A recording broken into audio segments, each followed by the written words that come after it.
வணக்கம். ஜெம் செய்திகளுக்காக நான் அரசு. இந்திய நேரப்படி காலை 8:30 மணி செய்திகள். முதலில் ஜெம் தலைப்புச் செய்திகளை காணலாம். நியாயமாக தேர்தல் நடத்த வேண்டிய தேர்தல் ஆணையம் பாஜகவின் கிளைக்கழகமாக மாறியுள்ளது. முதலமைச்சர் மு.க. ஸ்டாலின் குற்றச்சாட்டு. தமிழ்நாட்டிற்கு தொகுதி வரையறையால் எந்த பாதிப்பும் இல்லை. அதிமுக பொதுச் செயலாளர் எடப்பாடி பழனிசாமி அறிவிப்பு. கேரளம், அசாம், புதுச்சேரியில் தொடங்கியது வாக்குப்பதிவு. காலை 7 மணிக்கு வாக்குப்பதிவு தொடங்கிய நிலையில் மாலை 6 மணி வரை பொதுமக்கள் வாக்களிக்கலாம். தேர்தல் ஆணையம் அறிவிப்பு. ஈரானுக்கு இராணுவ ஆயுதங்களை வழங்கும் எந்த ஒரு நாடு மீதும் 50% வரி விதிக்கப்படும். அமெரிக்க அதிபர் ட்ரம்ப் எச்சரிக்கை. தமிழ்நாடு சட்டமன்ற தேர்தலில் வேட்புமனுக்களை திரும்பப் பெற இன்று கடைசி நாள். இறுதிப்பட்டியல் தயார் செய்து இன்று அறிவிக்கப்படும். தேர்தல் ஆணையம் அறிவிப்பு. டெல்லியில் நடைபெற்ற IPL 20 ஓவர் கிரிக்கெட் போட்டி.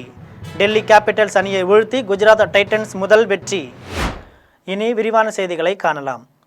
நியாயமாக தேர்தல் நடத்த வேண்டிய தேர்தல் ஆணையம் பாஜகவின் கிளைக்கழகமாக மாறியுள்ளது என முதலமைச்சர் மு.க. ஸ்டாலின் குற்றம் சாட்டியுள்ளார். திருவண்ணாமலையில் முதலமைச்சர் மு.க. ஸ்டாலின் திமுக கூட்டணி கட்சிகளைச் சேர்ந்த 12 தொகுதிகளின் வேட்பாளர்களுக்கு ஆதரவு திரட்டி பிரச்சாரம் மேற்கொண்டார். அப்போது மேடையில் பேசிய அவர், திமுகவின் கோட்டை திருவண்ணாமலை என்றும், திருவண்ணாமலை என்றால் திமுக மலை என்பது போல் இங்கு திமுக வலிமையாக உள்ளது என்று கூறினார். திமுக ஆட்சியில்தான் திருவண்ணாமலை மாநகராட்சியானது என்றும், 12 தொகுதிகளுக்கு தாங்கள் செய்த சாதனைகளை சொல்ல நேரம் போதாது என்றும் தெரிவித்தார். தொடர்ந்து பேசிய ஸ்டாலின், மக்களை எப்படி ஏமாற்றலாம் என்று திட்டமிட்டு எடப்பாடி பழனிசாமி புலம்பிக் கொண்டிருக்கிறார் என்றும், அவருக்கு சுயமரியாதையும் கிடையாது, தமிழ் உணர்வும் கிடையாது என்றும் விமர்சித்தார். தேர்தல் அறிக்கையில் 8000 ரூபாய் கூப்பன் என்னும் திட்டம் தேர்தல் களத்தில் சூப்பர் ஸ்டார் என சுட்டிக்காட்டினார். நியாயமாக தேர்தல் நடத்த வேண்டிய தேர்தல் ஆணையம் பாஜகவின் கிளைக்கழகமாக மாறியுள்ளது என்றும், பாஜகவின் தலையீட்டால் தமிழ்நாட்டின் உயர் அதிகாரிகளை தேர்தல் ஆணையம் மாற்றியுள்ளது என்றும் குற்றம் சாட்டினார். மத்தியில் இருக்கிற பிரச்சனைகளை பற்றி பேசுவதால் என்ன பயன் என்று அதிமுக பொதுச் செயலாளர் எடப்பாடி பழனிசாமி வினவியுள்ளார். சென்னை தியாகராய நகரில் அதிமுக பொதுச் செயலாளர் எடப்பாடி பழனிசாமி தொகுதி வேட்பாளர் சத்யநாராயணனை ஆதரித்து பிரச்சாரம் மேற்கொண்டு இரட்டை இலை சின்னத்திற்கு வாக்கு சேகரித்தார். அப்போது பேசிய அவர், தமிழ்நாட்டிற்கு தொகுதி வரையறையால் எந்த பாதிப்பும் இல்லை என்றும், ஏற்கனவே மத்திய அரசு மற்றும் மத்திய அமைச்சர்கள் தெளிவுபடுத்திவிட்டார்கள் என்றும் தெரிவித்தார். தொடர்ந்து தன்னை அடிமை பழனிசாமி என்று மு.க. ஸ்டாலின் சொல்லுகிறார். இதையே எத்தனை தடவை திருப்பி சொல்லிக்கொண்டு இருப்பீர்கள் என்று விமர்சித்தார். மேலும் தமிழ்நாடு பற்றி பேசுங்கள் எனவும், மத்தியில் இருக்கிற பிரச்சனைகளை பற்றி பேசுவதால் என்ன பயன் எனவும் வினவினார். கேரளம், அசாம், புதுச்சேரியில் 2026 சட்டமன்ற தேர்தலுக்கான வாக்குப்பதிவு இன்று தொடங்கியுள்ளது. கேரளம், அசாம், புதுச்சேரியில் 2026 சட்டமன்ற தேர்தலுக்கான வாக்குப்பதிவு இன்று தொடங்கியுள்ளது. காலை 7 மணிக்கு வாக்குப்பதிவு தொடங்கிய நிலையில் மாலை 6 மணி வரை பொதுமக்கள் வாக்களிக்கலாம். இதற்காக தேர்தல் ஆணையம் விரிவான பாதுகாப்பு மற்றும் நிர்வாக ஏற்பாடுகளை செய்துள்ளது. தொடர்ந்து பதற்றமான வாக்குச்சாவடிகளில் கூடுதல் துணை இராணுவ படையினர் மற்றும் கண்காணிப்பு கேமராக்கள் மூலம் தீவிர கண்காணிப்பு பணிகள் மேற்கொள்ளப்படுகின்றன. பொதுமக்கள் சிரமமின்றி தங்கள் ஜனநாயக கடமையை ஆற்ற ஏதுவாக தேர்தல் நடைபெறும் இந்த மாநிலங்களில் பொது விடுமுறை அறிவிக்கப்பட்டுள்ளது. மேலும் அசம்பாவிதங்களை தவிர்க்கவும், அமைதியான முறையில் தேர்தல் நடைபெறவும் மதுக்கடைகளை மூட தேர்தல் ஆணையம் உத்தரவிட்டுள்ளது. இதையடுத்து இன்று பதிவாகும் வாக்குகள் அனைத்தும் பலத்த பாதுகாப்புடன் வாக்கு எண்ணும் மையங்களுக்கு கொண்டு செல்லப்படும் என்றும், மே மாதம் 4ஆம் தேதி வாக்குகள் எண்ணப்பட்டு முடிவுகள் அறிவிக்கப்பட உள்ளன என்றும் தேர்தல் ஆணையம் தெரிவித்துள்ளது. ஈரானுக்கு இராணுவ ஆயுதங்களை வழங்கும் எந்த ஒரு நாடு மீதும் 50% வரி விதிக்கப்படும் என அமெரிக்க அதிபர் ட்ரம்ப் எச்சரிக்கை விடுத்துள்ளார். அமெரிக்க அதிபர் ட்ரம்ப் தனது சமூக வலைதள பதிவில் உலக நாடுகளுக்கு எச்சரிக்கை பதிவை வெளியிட்டுள்ளார். அதில் ஈரானுக்கு இராணுவ ஆயுதங்களை வழங்கும் நாடுகள் அமெரிக்காவிற்கு ஏற்றுமதி செய்யும் அனைத்து பொருட்களின் மீது 50% வரி விதிக்கப்படும் என்றும் தெரிவித்தார். இதையடுத்து அந்நாட்டின் மீது எந்த ஒரு வரி விலக்கோ அல்லது சலுகையோ கிடையாது என்றும் எச்சரிக்கை விடுத்தார். அமெரிக்கா மற்றும் ஈரான் இடையே 14 நாட்கள் போர் நிறுத்தம் அமலில் உள்ள நிலையில் இந்த அதிரடி அறிவிப்பு வெளியாகியுள்ள நிலையில் ஈரானுக்கு தொடர்ந்து நெருக்கடி ஏற்பட்டுள்ளது. ஈரானுக்கு ஆயுதங்கள் மற்றும் இராணுவ தொழில்நுட்பங்களை வழங்கும் முக்கிய நாடுகளில் ரஷ்யா, சீனா, வடகொரியா ஆகிய நாடுகள் முக்கிய இடம் வகிக்கிறது என்பது குறிப்பிடத்தக்கது. தமிழ்நாடு சட்டமன்ற தேர்தலில் வேட்புமனுக்களை திரும்பப் பெற இன்று கடைசி நாளாகும் என்று தேர்தல் ஆணையம் அறிவித்துள்ளது. தமிழ்நாடு சட்டமன்ற தேர்தலில் 4 நாட்கள் நடைபெற்ற வேட்புமனு தாக்கலில் 7599 வேட்பாளர்கள் வேட்புமனு தாக்கல் செய்துள்ளனர். அனைத்து வேட்புமனுக்களையும் கடந்த 7ஆம் தேதி அந்தந்த தொகுதிக்கான தேர்தல் அதிகாரிகள் பரிசீலனை செய்தனர். இதில் 5081 வேட்புமனுக்கள் ஏற்கப்பட்டதாகவும் 2480 வேட்புமனுக்கள் தள்ளுபடி செய்யப்பட்டதாகவும் 38 வேட்புமனுக்கள் திரும்ப பெறப்பட்டதாகவும் தேர்தல் ஆணையம் அறிவித்துள்ளது. தொடர்ந்து வேட்புமனுக்களை திரும்பப் பெற இன்று கடைசி நாளாகும். மேலும் மாற்று வேட்பாளராக வேட்புமனு தாக்கல் செய்தவர் நேரில் வந்தோ அல்லது அவரின் அங்கீகாரம் பெற்ற முகவர் மூலமாகவோ வேட்புமனுவை திரும்ப பெறலாம். இதில் இன்று காலை 11 மணியில் இருந்து 3 மணிக்குள் வேட்புமனுக்களை திரும்ப பெற்றுக் கொள்ளலாம். இதன் பின்னர் இறுதிப்பட்டியல் தயார் செய்து இன்று அறிவிக்கப்படும். இந்த வேட்பாளர் பட்டியலின் அடிப்படையில்தான் மின்னணு வாக்குப்பதிவு இயந்திரத்தில் ஒட்டப்பட வேண்டிய வேட்பாளரின் விண்ணப்ப புகைப்படம் மற்றும் சின்னத்துடன் கூடிய தாள் அச்சிடப்படும் என்று தேர்தல் ஆணையம் தெரிவித்தது. டெல்லியில் நடைபெற்ற IPL 20 ஓவர் கிரிக்கெட் போட்டியில் டெல்லி கேபிட்டல்ஸ் அணியை வீழ்த்தி குஜராத் டைட்டன்ஸ் தனது முதல் வெற்றியை பதிவு செய்துள்ளது.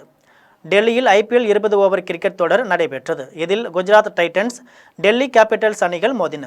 இந்த போட்டியில் டாஸ் வென்ற டெல்லி அணி பந்து வீச்சை தேர்வு செய்தது. இதன்படி முதலில் விளையாடிய குஜராத் அணி 4 விக்கெட்டுகள் இழப்பிற்கு 210 ரன்கள் சேர்த்தது. இதில் அதிகபட்சமாக சுப்மன் கில் 70 ரன்களும் வாஷிங்டன் சுந்தர் 55 ரன்களும் குவித்தனர். பந்துவீச்சு தரப்பில் முகேஷ் குமார் 2 விக்கெட்டுகள் வீழ்த்தினார். இதன் பின்னர் களமிறங்கிய டெல்லி அணி 8 விக்கெட்டுகள் இழப்பிற்கு 209 ரன்கள் எடுத்து 1 ரன் வித்தியாசத்தில் போராடி தோல்வியை சந்தித்தது. இதில் அதிகபட்சமாக KL ராகுல் 92 ரன்களும் மில்லர் 41 ரன்களும் எடுத்தனர். பந்து வீச்சு தரப்பில் ரிஷித் கான் 3 விக்கெட்டுகளும் பிரசித் கிருஷ்ணா 2 விக்கெட்டுகளும் வீழ்த்தி வெற்றிக்கு வழிவகை செய்தனர். இதன் வெற்றியின் மூலம் குஜராத் அணி IPL தொடரில் தனது முதல் வெற்றியை பதிவு செய்துள்ளது. திமுகவின் கூட்டணி பலம், அரசின் சாதனைகள், தேர்தல் அறிக்கை என 3 காரணங்களுக்காக திமுக கூட்டணி 200 இடங்களில் வெற்றி பெறும் என விடுதலை சிறுத்தைகள் கட்சி தலைவர் தொல் திருமாவளவன் தெரிவித்துள்ளார். திண்டுக்கல் தொகுதியில் திமுக சார்பில் செந்தில்குமார் போட்டியிடுகிறார். அவரை ஆதரித்து விடுதலை சிறுத்தைகள் கட்சி தலைவர் தொல் திருமாவளவன் காமராஜபுரத்தில் பரப்புரை மேற்கொண்டார். அப்போது பேசிய அவர், செந்தில்குமார் ஆயிரக்கணக்கான வாக்குகள் வித்தியாசத்தில் வெற்றி பெறுவார். நான் பெரியார் அரசியலை உள்வாங்கியவன், அம்பேத்கர் அரசியலை படித்தவன், இங்கு சன்பரிவார அமைப்புகளுக்கு இடமில்லை என்று தெரிவித்தார். நாங்கள் திமுகவுடன் கூட்டணி வைப்பதற்கு கொள்கை பொருத்தம் உள்ளது. ஆனால் எடப்பாடி பழனிசாமி பாஜகவுடன் கூட்டணி வைத்ததை நியாயப்படுத்தி சொல்ல முடியுமா என்று வினவினார். தற்பொழுது தேர்தல் ஆதாயத்திற்கு மட்டுமே கைகோர்த்து உள்ளனர் என்று கூறினார். மேலும் திமுகவின் கூட்டணி பலம், அரசின் சாதனைகள், தேர்தல் அறிக்கை என 3 காரணங்களுக்காக திமுக கூட்டணி 200 இடங்களில் வெற்றி பெறும் என்று தெரிவித்தார். அண்ணன் எடப்பாடி பழனிசாமி ஆட்சி மலர்ந்தால் மட்டும்தான் தமிழகம் பசுமை பூங்கா போல் காட்சியளிக்கும் என்று அம்மா மக்கள் முன்னேற்றக் கழகம் பொதுச் செயலாளர் TTV தினகரன் தெரிவித்துள்ளார். திருவள்ளூர் மாவட்டம் பூந்தமல்லி தொகுதி தேசிய ஜனநாயக முற்போக்கு கூட்டணி அமமுக வேட்பாளர் தண்ணீர்குளம் ஏழுமலை போட்டியிடுகிறார். அவரை ஆதரித்து அக்கட்சியின் பொதுச் செயலாளர் TTV தினகரன் திறந்த வேனில் சென்று பரப்புரை மேற்கொண்டார். அப்போது பேசிய அவர், திமுக ஆட்சியில் சட்ட ஒழுங்கு சீரழிந்து விட்டதாகவும், பெண்கள் வெளியே நடமாட அச்சப்படுவதாகவும், இது ஆட்சி அல்ல காட்சி போல தெரிகிறது என்று தெரிவித்தார். எனவே இந்த தேர்தலில் அண்ணன் எடப்பாடி பழனிசாமி ஆட்சி மலர்ந்தால் மட்டும்தான் தமிழகம் பசுமை பூங்கா போல் காட்சியளிக்கும் என்று தெரிவித்தார். இதில் எல்லாபுரம் தெற்கு ஒன்றிய அதிமுக செயலாளர் அம்மினி மகேந்திரன், மாநில இளைஞர் அணி துணை செயலாளர் கோடுவெளி குழந்தைவேலு உள்ளிட்ட ஏராளமானோர் கலந்து கொண்டனர். அனைத்து மகளிருக்கும் ரூபாய் 1000 உரிமைத் தொகை வழங்கப்படும் என கூறிவிட்டு தகுதி உள்ளவர்களுக்கு மட்டும்தான் என ஏமாற்றியது திமுக அரசு என்று அரவக்குறிச்சி தொகுதியில் போட்டியிடும் அதிமுக வேட்பாளர் செல்வகுமார் தெரிவித்தார். கரூர் மாவட்டம் அரவக்குறிச்சி சட்டமன்ற தொகுதியில் போட்டியிடும் அதிமுக வேட்பாளர் செல்வகுமார் சட்டமன்ற தொகுதிக்கு உட்பட்ட கோவில், நாணப்பரப்பு, நடுநாணப்பரப்பு, வடிவேலம்பாளையம், கண்டியான் தோட்டம் உள்ளிட்ட பகுதிகளில் கூட்டணி கட்சி நிர்வாகிகளுடன் சென்று பிரச்சாரம் மேற்கொண்டார். முன்னதாக அந்த பகுதியில் உள்ள செல்வ விநாயகர் ஆலயத்தில் சுவாமி தரிசனம் செய்துவிட்டு பொதுமக்களிடையே வாக்கு சேகரித்தார். அப்பகுதி ஊர் பொதுமக்கள் வேட்பாளர் செல்வகுமாருக்கு ஆளுயர மலர் மாலை அணிவித்தும், ஆரத்தி எடுத்தும், பொன்னாடை அணிவித்தும் தங்களது ஆதரவை தெரிவித்தனர். இதனையடுத்து திரண்டிருந்த பொதுமக்களிடையே அதிமுக வேட்பாளர் செல்வகுமார் பேசினார். அப்போது கடந்த தேர்தலுக்கு முன்பாக அனைத்து மகளிர்களுக்கும் ரூபாய் 1000 உரிமைத் தொகை வழங்கப்படும் என்று திமுகவினர் கூறிவிட்டு வழங்காமல் ஏமாற்றினார்கள் என்று நமது முன்னாள் முதலமைச்சர் எடப்பாடி பழனிசாமி சட்டசபையில் இது குறித்து கேள்வி எழுப்பதன் விளைவாக தகுதியுள்ள மகளிருக்கு மட்டும் ரூபாய் 1000 வழங்கி ஏமாற்றினார்கள் என்று, ஆனால் அனைத்து மகளிர்களுக்கும் ரூபாய் 2000 வழங்குவதாக எடப்பாடி பழனிசாமி அறிவித்துள்ளார் என்றும், எனவே இரட்டை இலை சின்னத்தில் வாக்களித்து தன்னை பெருவாரியான வாக்குகள் வித்தியாசத்தில் வெற்றி பெற செய்ய வேண்டும் என்று வேட்பாளர் செல்வகுமார் பொதுமக்களை கேட்டுக்கொண்டார்.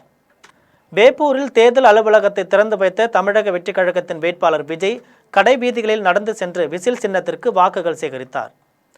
கடலூர் மாவட்டம் விருத்தாசலம் சட்டமன்ற தொகுதியில் தமிழக வெற்றி கழகத்தின் சார்பில் வேட்பாளராக விஜய் என்பவர் விசில் சின்னத்தில் போட்டியிடுகிறார். இவர் தேர்தல் பிரச்சாரத்திற்காக அலுவலக பணிமனையை திறந்து வைத்து தன்னை அறிமுகப்படுத்திக் கொண்டார். விருத்தாசலம் தொகுதியில் கடும் போட்டி நிலவி வரும் சூழலில் தமிழக வெற்றி கழகத்தினர் விசில் சின்னத்திற்கு வாக்கு கேட்டு தீவிர பிரச்சாரம் மேற்கொண்டு வருகின்றனர். பிரச்சாரத்தில் ஈடுபட்டு வரும் வேட்பாளர் விஜய் சாலை ஓரம் உள்ள தர்பூசணி கடையில் தர்பூசணி வெட்டி கொடுத்தும் வேப்பூரில் முக்கிய வீதிகளில் தனது ஆதரவாளர்களுடன் விசில் சின்னத்திற்கு வாக்கு சேகரித்தார். வாக்கு சேகரிக்கும் நிகழ்ச்சியில் நல்லூர் ஒன்றிய கழக செயலாளர் செல்வமணி, நல்லூர் மேற்கு ஒன்றிய செயலாளர் ரஞ்சித் மற்றும் இளைஞர் அணி நிர்வாகிகள் ராதாகிருஷ்ணன், வேப்பூர் ராம்குமார், மருத்துவர் அணி சீனிவாசன் உள்ளிட்ட தாவேக முக்கிய நிர்வாகிகள் கலந்து கொண்டு விசில் சின்னத்திற்கு வாக்கு சேகரித்தனர். நான் ஓட்டு போறேன்னு சொல்லுவாங்க. ஆனா நாங்க சந்திக்கிற வரைக்கும் ஒருத்தர் ஓட்டு போறேன்னு சொல்ல, ஒருத்தங்க ஒரு வேட்பாளரை ஒரு பொதுமக்களை கேட்டா 10 குடும்பம் 10 ஓட்டு எங்க குடும்பத்துல இருக்கு, 5 ஓட்டு எங்க குடும்பத்துல இருக்குன்னு குடும்பமா தான் எங்களுக்கு வாக்களிக்கிறாங்க. வெற்றி 100% இப்பவே நிர்ணயிக்கப்பட்டுருச்சு. அதுக்கு சின்ன உதாரணம் தான் நான் வேட்புமனு தாக்கல் பண்ணும்போது கழக தலைவரினுடைய அவருக்காகவே 5000க்கும் மேற்பட்ட பொதுமக்கள் அணி திறந்து விருதாச்சலத்துல மனு நாங்கள் அளிச்சோம். அதுவே சாட்சி. அரசியல் வரலாற்றிலே குழந்தைகள் அரசியல் பத்தி பேசுறாங்க. அதை பத்தி என்ன நினைக்கிறீங்க? கன்னியாகுமரி மாவட்டத்தை சேர்ந்த திரைப்பட தயாரிப்பாளர் PT செல்வகுமார் திமுகவில் சீட்டு மறுக்கப்பட்டதால் அக்கட்சியில் இருந்து விலகி தற்பொழுது அதிமுக வேட்பாளர் தளவாய் சுந்தரத்திற்கு தனது ஆதரவை தெரிவித்துள்ளார். கன்னியாகுமரி மாவட்டத்தை சேர்ந்த திரைப்பட தயாரிப்பாளர் PT செல்வகுமார் திமுகவில் இருந்து விலகி அதிமுக வேட்பாளர் தளவாய் சுந்தரத்திற்கு தனது ஆதரவை அறிவித்துள்ளார். கடந்த டிசம்பர் மாதம் திமுகவில் இணைந்த இவருக்கு வர்த்தக அணி மாநில துணை செயலாளர் பதவி வழங்கப்பட்டது. இந்நிலையில் சட்டமன்ற தேர்தலில் போட்டியிட வாய்ப்பு மறுக்கப்பட்டதால் அதிருப்தியடைந்த அவர் திமுகவில் வாரிசுகளுக்கே முன்னுரிமை அளிக்கப்படுவதாக கூறி கட்சியிலிருந்து விலகினார். எடப்பாடி பழனிசாமி மீண்டும் முதலமைச்சராக வருவதை வரவேற்பதாக தெரிவித்த அவர் தனது நண்பரான நடிகர் விஜய் சரியான நபர்களின் வழிகாட்டுதலோடு செயல்பட வேண்டும் என்றும் அறிவுறுத்தியுள்ளார். இப்படி வாழ்க்கையை ஆரம்பிச்சு உழைப்பு தவிர ஒண்ணுமில்லை. காலேஜ் முடிச்சோடும் சென்னையில போய் எந்த ஒரு, அவன் சொன்ன மாதிரி எந்த ஒரு தொடர்பும் கிடையாது. வெறும் 100 ரூபாயோட போய் வாடகை இருக்க கூட ஒரு வீடு கிடையாம அசிங்கப்பட்டு ஒரு சினிமா துறையில வரதா எவ்வளவு கடினம்ங்கிறத அந்த கடின பாதையில போய் இன்னைக்கு இந்த இடத்துக்கு வந்திருக்கோம்னா சாதாரண விஷயம் இல்லை. ஒரு விஜய் கூட 27 ஆண்டுகள் உண்மையாக விசுவாசமாக இருப்பது இன்னைக்கெல்லாம் கிடையாது. அதான் AVM சரவணன் சார் சொன்னாரு. விக்கிரவாண்டி தொகுதி தமிழக வெற்றி கழக வேட்பாளர் விஜய் வடிவேல் தொரவி பகுதியில் உள்ள ஒர்க் ஷாப்பில் இரும்பு அடித்தும் வெல்டிங் செய்தும் விசில் சின்னத்திற்கு தீவிர வாக்கு சேகரிப்பில் ஈடுபட்டார். விழுப்புரம் மாவட்டம் விக்கிரவாண்டி சட்டமன்ற தொகுதியில் தமிழக வெற்றி கழகத்தின் சார்பில் போட்டியிடும் மாவட்ட தென்மேற்கு செயலாளர் விஜய் வடிவேல் தீவிர வாக்கு சேகரிப்பில் ஈடுபட்டார். பனையபுரம், தொரவி, சிறுவள்ளிக்குப்பம் மற்றும் SS பாளையம் ஆகிய பகுதிகளில் பிரச்சாரம் செய்த அவர் மக்களிடம் மாற்றத்தை வலியுறுத்தி விசில் சின்னத்திற்கு ஆதரவு திரட்டினார். குறிப்பாக தொரவி பகுதியில் உள்ள லாரி மற்றும் டிராக்டர் பாடி கட்டும் ஒர்க் ஷாப்பில் இரும்பு அடித்தும் வெல்டிங் செய்தும் தொழிலாளர்களிடம் அவர் வாக்கு சேகரித்தார். வேட்புமனுவுடன் உரிய ஆவணங்கள் இணைக்கப்படவில்லை என கூறி தமிழக மக்கள் கட்சி வேட்பாளர் ராஜு மற்றும் 6 சுயேட்சைகளின் மனுக்களை தேர்தல் நடத்தும் அலுவலர் சுப்பலட்சுமி தள்ளுபடி செய்துள்ளார். வேலூர் மாவட்டம் குடியாத்தம் தொகுதியில் வேட்புமனுக்கள் பரிசீலனை நடைபெற்றது. அப்போது வேட்புமனுவுடன் உரிய ஆவணங்கள் இணைக்கப்படவில்லை என கூறி தமிழக மக்கள் கட்சி வேட்பாளர் ராஜு மற்றும் 6 சுயேட்சைகளின் மனுக்களை தேர்தல் நடத்தும் அலுவலர் சுப்பலட்சுமி தள்ளுபடி செய்தார்.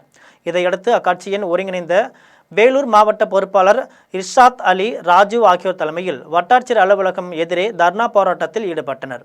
அவர்களை அங்கு பாதுகாப்பு பணியில் ஈடுபட்டிருந்த போலீசார் சமரசம் செய்து அனுப்பி வைத்தனர். இதனால் அந்த பகுதியில் பரபரப்பு ஏற்பட்டது. 85 வயதிற்கு மேற்பட்ட முதியோர் மற்றும் மாற்றுத்திறனாளிகள் வீட்டிலிருந்தே வாக்களிக்க தேர்தல் ஆணையம் சிறப்பு ஏற்பாடுகளை செய்துள்ளது. சேலம் மாவட்டம் ஓமலூர் சட்டமன்ற தொகுதியில் 85 வயதிற்கு மேற்பட்ட முதியோர் மற்றும் மாற்றுத்திறனாளிகள் வீட்டிலிருந்தே வாக்களிக்க தேர்தல் ஆணையம் சிறப்பு ஏற்பாடுகளை செய்துள்ளது. இதற்கான பயிற்சி ஓமலூர் தாலுகா அலுவலகத்தில் நடைபெற்றது. இது குறித்து தேர்தல் ஆணையம் செய்தி வெளியிட்டுள்ளது. அதில் வாக்காளர்கள் படிவம் 12 சமர்ப்பிப்பதன் மூலம் இந்த வசதியை பெறலாம் என்றும், வாக்குப்பதிவு அலுவலர்கள் வரும் தேதி மற்றும் நேரம் குறித்த தகவல் மொபைல் எண்ணிற்கு அனுப்பப்படும் என்றும், முதல் முறை வரும்போது வாக்காளர் வீட்டில் இல்லை என்றால் 2வது முறை வாய்ப்பு வழங்கப்படும் என்றும், மாற்றுத்திறனாளிகள் உரிய அரசு சான்றிதழை சமர்ப்பிக்க வேண்டும் என்றும் தெரிவிக்கப்பட்டுள்ளது. மன்னார்குடி அரசு கலைக்கல்லூரி பட்டமளிப்பு விழாவில் மாணவர்களுக்கு பட்டங்களை வழங்கிய அழகப்பா பல்கலைக்கழக துணைவேந்தர் ரவி புத்தக வாசிப்பில் கவனம் செலுத்த வேண்டும் என அறிவுறுத்தினார். திருவாரூர் மாவட்டம் மன்னார்குடி அரசு கலைக்கல்லூரியில் நடைபெற்ற பட்டமளிப்பு விழாவில் காரைக்குடி அழகப்பா பல்கலைக்கழக துணைவேந்தர் ரவி கலந்து கொண்டு மாணவ மாணவிகளுக்கு பட்டங்களை வழங்கினார். அப்போது மாணவர்களிடையே உரையாற்றிய அவர், கல்வி என்பது வயதை கடந்தது என்றும், மாணவர்கள் தொடர்ந்து வாசிக்கும் பழக்கத்தை வளர்த்துக் கொள்ள வேண்டும் என்றும் அறிவுறுத்தினார். மேலும் செல்போன் மற்றும் சமூக வலைதள பயன்பாட்டை குறைத்து கொண்டு அந்த நேரத்தை புத்தகம் வாசிப்பதற்கு, அறிவுத்திறனை மேம்படுத்துவதற்கும் பயன்படுத்த வேண்டும் என அவர் கேட்டுக்கொண்டார். இந்த நிகழ்வில் பேராசிரியர்கள் மற்றும் பெற்றோர்கள் திரளாக பங்கேற்றனர். ஆலங்குடியில் சாலையோர கடைகளில் வரி வசூல் செய்த நபரை மீன் வெட்டும் கத்தியால் வெட்டிய இருவரை காவல்துறையினர் தேடி வருகின்றனர். புதுக்கோட்டை மாவட்டம் ஆலங்குடி அடுத்த நெம்மைக்கோட்டை கிராமத்தை சேர்ந்த பாண்டி என்பவர் சாலையோர கடைகளுக்கு வரி வசூல் செய்யும் பணியில் ஈடுபட்டு வருகிறார். இந்த நிலையில் பாண்டியன் ஆலங்குடி அரசு மருத்துவமனை அருகே உள்ள மீன் கடை ஒன்றில் வரி வசூல் செய்தபோது மீன் வெட்டும் பணியில் இருந்த நபருக்கு பாண்டியனுக்கும் இடையே வாக்குவாதம் ஏற்பட்டுள்ளது. இந்த பிரச்சனை ஒரு வார காலமாக நடைபெற்று வந்த நிலையில் காலையில் பாண்டியனுக்கும் கடையில் பணிபுரியும் ஊழியர்கள் இருவருக்கும் இடையே மீண்டும் வாக்குவாதம் முற்றியது. இந்த நிலையில் மீன் வெட்டி கொண்டிருந்த பணியாளர் ஒருவர் மீன் வெட்டும் கத்தியால் பாண்டியனை சரமாரியாக வெட்டினார். இதில் பலத்த காயமடைந்த பாண்டியை அக்கம் பக்கத்தில் இருந்தவர்கள் மீட்டு சிகிச்சைக்காக ஆலங்குடி அரசு மருத்துவமனைக்கு கொண்டு சென்றனர். அங்கு முதல் உதவி சிகிச்சை அளித்த பின்னர் மேல் சிகிச்சைக்காக புதுக்கோட்டை தனியார் மருத்துவமனைக்கு மருத்துவர்கள் அனுப்பி வைத்தனர். இதனைத் தொடர்ந்து பாண்டியை வெட்டிய இருவர் தப்பி ஓடிய நிலையில் கடையின் உரிமையாளர் செல்வம் என்பவரை காவல்துறையினர் கைது செய்து விசாரணை மேற்கொண்டனர். பள்ளி வாகனம் மீது இருசக்கர வாகனம் மோதியதில் 2 இளைஞர்கள் நிகழ்விடத்திலேயே பரிதாபமாக உயிரிழந்துள்ளனர். தஞ்சாவூர் மாவட்டம் பள்ளியக்கிரகாரம் பகுதியைச் சேர்ந்த இருவரும் நண்பர்கள் பாண்டி மற்றும் பிரபாகரன். இவ்விருவரும் இருசக்கர வாகனத்தில் அவரது மற்றொரு நண்பராகிய நிரஞ்சனை அழைத்து கொண்டு தென்மநாடு அருகே சென்று கொண்டிருந்தனர். அப்போது அவ்வழியே வந்த தனியார் பள்ளி வாகனம் பள்ளிக்கு செல்ல வலது பக்கம் திரும்பிய போது அதிவேகமாக வந்த இருசக்கர வாகனம் மோதியதில் பாண்டி, பிரபாகரன் ஆகியோர் நிகழ்விடத்திலேயே உயிரிழந்தனர். இந்த விபத்தில் படுகாயமடைந்த நிரஞ்சனை அருகில் இருந்தவர்கள் மீட்டு தஞ்சாவூர் மருத்துவக் கல்லூரி மருத்துவமனையில் சிகிச்சைக்காக சேர்த்தனர். இந்த விபத்து குறித்து ஒரத்தநாடு காவல்துறையினர் வழக்கு பதிவு செய்து விசாரணை நடத்தி வருகின்றனர். வருகிற 15ஆம் தேதி பிரதமர் நரேந்திர மோடி தேசிய ஜனநாயக கூட்டணி வேட்பாளர்களை ஆதரித்து நாகர்கோவிலில் ரோடு ஷோ நடத்த உள்ளார் என பாஜக மாநில தலைவர் நயினார் நாகேந்திரன் தெரிவித்துள்ளார். நாகர்கோவிலில் பாஜக மாநில தலைவர் நயினார் நாகேந்திரன் செய்தியாளர்களை சந்தித்து பேசினார். அப்போது வருகிற 15ஆம் தேதி பிரதமர் நரேந்திர மோடி தேசிய ஜனநாயக கூட்டணி வேட்பாளர்களை ஆதரித்து நாகர்கோவிலில் ரோட் ஷோ நடத்த உள்ளதாக தெரிவித்தார். அரசு சார்பில் சரியான அறிக்கை கொடுக்காத காரணத்தினால்தான் மெட்ரோ வரவில்லை என்று குற்றம் சாட்டினார். திமுக அமைச்சர்கள் மீது ஊழல் வழக்குகள் உள்ளது என்றும் தேசிய ஜனநாயக கூட்டணி ஆட்சிக்கு வந்தால் அதை மீண்டும் எடுத்து விடுவார்கள் என தான் முதலமைச்சருக்கு பயம் என்றும் தெரிவித்தார். சரியான எந்த நேரத்தில் வருவார்கள் என்னங்கிற இதெல்லாம் இன்னைக்கு இன்னும் முழுமை பெறல. ஸோ 15ஆம் தேதி பிரைம் மினிஸ்டர் நாகர்கோவில் வர்றாங்க. அதற்கான ஏற்பாடுகளை ஆக்கப்பூர்வ ஏற்பாடுகளை பண்ணுவதற்காக நான் நினைக்கிறேன். முதலமைச்சர் ஸ்டாலின் 5 ஆண்டு முடிவுற்ற நிலையில் எல்லோருக்கும் 1000 என்று சொல்லி பாதி பேருக்கு மட்டுமே அந்த தொகை கிடைத்தது என்று முன்னாள் அமைச்சர் ராமச்சந்திரன் குற்றம் சாட்டியுள்ளார். திருவண்ணாமலை மாவட்டம் கீழ்பெண்ணாத்தூர் தொகுதி அதிமுக வேட்பாளரும் முன்னாள் அமைச்சருமான ராமச்சந்திரன் நூக்காம்பாடி மற்றும் ராந்தம் ஊராட்சியில் தீவிர வாக்கு சேகரிப்பில் ஈடுபட்டார். அப்போது கட்சியினர் மாலை அணிவித்தும் பெண்கள் ஆரத்தி எடுத்தும் உற்சாக வரவேற்பு அளித்தனர். இதில் பிரச்சார வாகனத்தில் இருந்து முன்னாள் அமைச்சர் ராமச்சந்திரன் பேசியபோது வருகின்ற 23ஆம் தேதி இரட்டை இலை சின்னத்திற்கு வாக்களிக்க வேண்டும் என மக்களிடையே கேட்டுக்கொண்டார். முதலமைச்சர் ஸ்டாலின் 5 ஆண்டு முடிவற்ற நிலையில் எல்லோருக்கும் 1000 என்று சொல்லி பாதி பேருக்கு மட்டுமே கிடைத்தது என்று குற்றம் சாட்டினார். 2000 வழங்குவதாக வாக்குறுதி அளித்திருக்கும் நிலையில் அதில் தற்பொழுது வழங்குவருக்கு மட்டும் வழங்குவாரா அல்லது எல்லோருக்கும் வழங்கப் போகிறாரா என கேள்வி எழுப்பினார். இதில் முன்னாள் சட்டமன்ற உறுப்பினர் அரங்கநாதன், மாவட்ட விவசாய அணி இணை செயலாளர் சம்பத், பாமக கிழக்கு மாவட்ட செயலாளர் பக்தவசலம் உள்ளிட்ட ஏராளமான கட்சி நிர்வாகிகள் கலந்து கொண்டனர். நடிகர் விஜயின் பரப்புரைக்கு அனுமதி வழங்கி காவல்துறை கூடுதல் பாதுகாப்பு அளிக்க வேண்டும் என்று பாஜக முன்னாள் மாநில தலைவர் அண்ணாமலை தெரிவித்துள்ளார். கோவை விமான நிலையத்தில் பாஜக முன்னாள் மாநில தலைவர் அண்ணாமலை செய்தியாளர்களை சந்தித்தார். அப்போது பேசிய அவர், நடிகர் ரஜினிகாந்த் எந்த கோணத்தில் கருத்து தெரிவித்துள்ளார் என்பது தெரியவில்லை என்றாலும் அவர் பெரிய நடிகர் மற்றும் பண்பாளர் என பாராட்டினார். கோவை தெற்கு தொகுதியில் செந்தில் பாலாஜிக்கு வெற்றி வாய்ப்பு இல்லை என்றும் திமுக வேட்புமனுக்கள் பல கட்டங்களை தாண்டியே ஏற்கப்பட்டதாகவும் விமர்சித்தார். கரூரை சேர்ந்தவர்கள் அதிக பணத்துடன் தேர்தல் பணிகளில் ஈடுபடுகின்றனர் என்று குற்றம் சாட்டினார். தொடர்ந்து தாம் நாளை மாலை முதல் தேர்தல் பரப்புரையை தொடங்க உள்ளதாக அறிவித்தார். மேலும் நடிகர் விஜயின் பரப்புரைக்கு அனுமதி வழங்கி காவல்துறை கூடுதல் பாதுகாப்பு அளிக்க வேண்டும் என்றும் தெரிவித்தார்.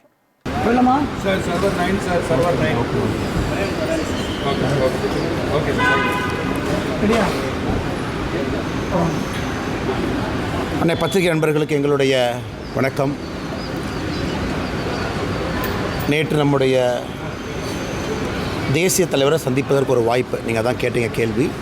தன்னை வெற்றி பெற செய்தால் விவசாயத்தையும் விவசாயிகளையும் பாதுகாப்பு அரணாக இருப்பேன் என குடியாத்தம் தொகுதி அதிமுக வேட்பாளர் ஃபரிதா தெரிவித்துள்ளார். வேலூர் மாவட்டம் குடியாத்தம் தொகுதி அதிமுக வேட்பாளர் ஃபரிதா தனது ஆதரவாளர்களுடன் தொகுதிக்கு உட்பட்ட கமலாபுரம், சிந்தக்கணவாய், செர்லப்பள்ளி உள்ளிட்ட கிராமங்களில் இருசக்கர வாகனத்தில் சென்று கிராம மக்களை சந்தித்து இரட்டை இலை சின்னத்திற்கு வாக்குகளை சேகரித்தார். இதன் பின்னர் அவர் பேசியபோது தன்னை வெற்றி பெற செய்தால் விவசாயத்தையும் விவசாயிகளையும் பாதுகாப்பவனாக இருப்பேன் என்றும் வனவிலங்குகளிலிருந்து விளைநிலங்களை பாதுகாப்பு பொருட்டு தரமான மின் வேலி அமைக்க குரல் கொடுப்பேன் என்றும் தெரிவித்தார். இந்நிகழ்வில் ஒன்றிய செயலாளர் பொகலூர் பிரபாகரன், துணை செயலாளர் சிவாஜி உள்ளிட்ட அதிமுக மற்றும் கூட்டணி கட்சியினர் ஏராளமானோர் கலந்து கொண்டனர். குன்னம் தொகுதி திமுக வேட்பாளரும் அமைச்சருமான சிவசங்கர் தன்னை பற்றி அவதூறாக ரீல்ஸ் வெளியிட்ட ஐஜேகே வேட்பாளர் சரண்யா மீது குன்னம் காவல் நிலையத்தில் புகார் கொடுத்த சம்பவம் பெரும் பரபரப்பை ஏற்படுத்தியுள்ளது. பெரம்பலூர் மாவட்டம் குன்னம் தொகுதி திமுக வேட்பாளரும் அமைச்சருமான சிவசங்கர் தன்னை பற்றி அவதூறாக ரீல்ஸ் வெளியிட்ட ஐஜேகே வேட்பாளர் சரண்யா மீது குன்னம் காவல் நிலையத்தில் புகார் கொடுத்தார். தொடர்ந்து அவர் செய்தியாளர்களை சந்தித்தார். அப்போது ஐஜேகே வேட்பாளர் சரண்யா நீட் தேர்வில் தற்கொலை செய்து கொண்ட அனிதாவின் தற்கொலைக்கு தான் காரணம் என்றும் அனிதாவை தான் கொலை செய்து விட்டதாகவும் மேலும் தான் அந்த குடும்பத்தை கொடுமைப்படுத்துவதாகவும் நாள்தோறும் சமூக வலைத்தளங்களில் ரீல்ஸ் வெளியிட்டு வருகிறார். தொடர்ந்து தன் மீது அவதூறு பரப்பும் வகையில் சமூக வலைத்தளங்களில் ரீல்ஸ் வெளியிட்டு குற்ற நடவடிக்கைகளில் ஈடுபட்டு வருகிறார். இது குறித்து தான் குன்னம் காவல் நிலையத்தில் அவர் மீது ஒழுங்கு நடவடிக்கை எடுக்க வலியுறுத்தி புகார் கொடுத்துள்ளேன் என்று தெரிவித்தார். மேலும் அவர் உரிய விளக்கம் கொடுத்து மன்னிப்பு கேட்காவிட்டால் நீதிமன்றத்தை நாடவும் தயாராக இருக்கிறேன் என்று தெரிவித்தார். மீண்டும் ஜெம் தலைப்புச் செய்திகள். நியாயமாக தேர்தல் நடத்த வேண்டிய தேர்தல் ஆணையம் பாஜகவின் கிளைக்கழகமாக மாறியுள்ளது. முதலமைச்சர் மு.க. ஸ்டாலின் குற்றச்சாட்டு. தமிழ்நாட்டிற்கு தொகுதி வரையறையால் எந்த பாதிப்பும் இல்லை. அதிமுக பொதுச் செயலாளர் எடப்பாடி பழனிசாமி அறிவிப்பு. கேரளம், அசாம், புதுச்சேரியில் தொடங்கியது வாக்குப்பதிவு. காலை 7 மணிக்கு வாக்குப்பதிவு தொடங்கிய நிலையில் மாலை 6 மணி வரை பொதுமக்கள் வாக்களிக்கலாம். தேர்தல் ஆணையம் அறிவிப்பு. ஈரானுக்கு இராணுவ ஆயுதங்களை வழங்கும் எந்த ஒரு நாடு மீதும் 50% வரி விதிக்கப்படும். அமெரிக்க அதிபர் ட்ரம்ப் எச்சரிக்கை. தமிழ்நாடு சட்டமன்ற தேர்தலில் வேட்புமனுக்களை திரும்பப் பெற இன்று கடைசி நாள். இறுதிப்பட்டியல் தயார் செய்து இன்று அறிவிக்கப்படும். தேர்தல் ஆணையம் அறிவிப்பு. டெல்லியில் நடைபெற்ற IPL 20 ஓவர் கிரிக்கெட் போட்டி. டெல்லி கேபிட்டல்ஸ் அணியை வீழ்த்தி குஜராத் டைட்டன்ஸ் முதல் வெற்றி.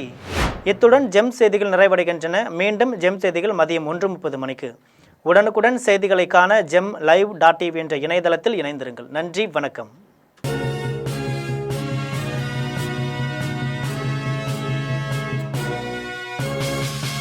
உடனுக்குடன் அப்டேட் தெரிந்து கொள்ள ஜெம் டிவி தமிழ் ஆப்பை இன்ஸ்டால் செய்யவும்.